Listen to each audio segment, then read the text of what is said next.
Phil, can you give me a little background about how you first came to be involved with Ducati?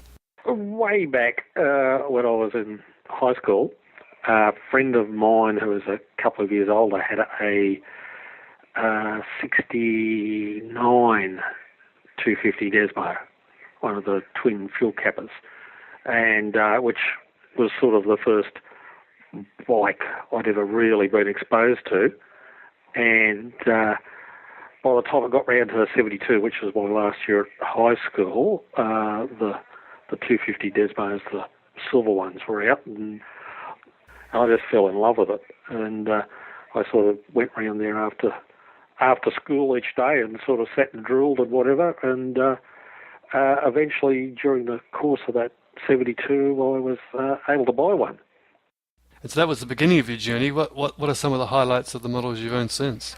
Well, from that I went to a 450 RT, and so I had that for a few years. And then in early 78, I bought a 750 SS. Really going up in the world? All the gas, yes.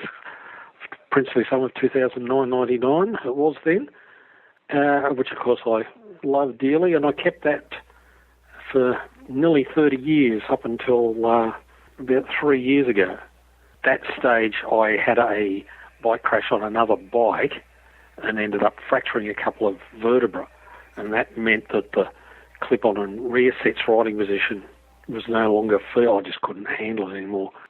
I, with much reluctance, sold the SS onto a friend, and after a couple of years without looking around for trying to find something, I was able to organise a 75 860 GTE for restoration through a good friend down in Melbourne. So a lot more comfortable riding position. Yeah. I sort of, I've ridden multi-stratas and stuff more recently, and they're certainly highly competent bikes, but they don't have the character of the Bevels, and I'm hardly a boy racer anymore, so the GT seemed to be the perfect gentleman's tourer. So that got built up.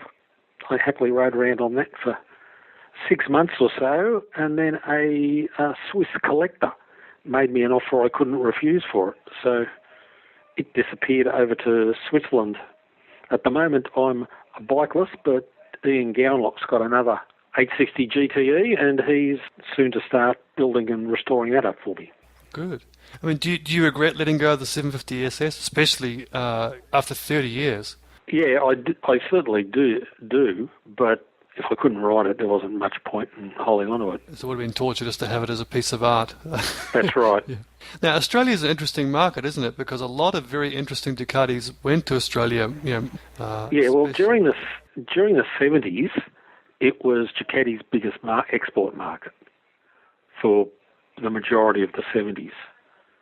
So that's why we got it sort of turned out that way.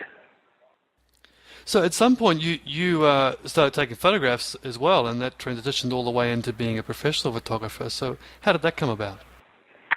Well, I started just amateur photography when I was 11.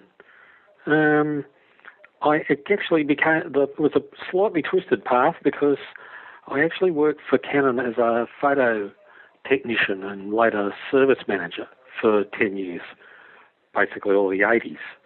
And there I was involved in their CPS, Canon Professional Service System, where you'd go along to things like the Bathurst Bikes and Car Race meetings and Formula One events and that sort of thing, and have backup for the professional photographers, which they still do to this day. And so at some of those, I was actually able to take some photos of whether it be bikes at Bathurst or the first Phillip Island Grand Prix down in 89 or wherever it was. Things like that.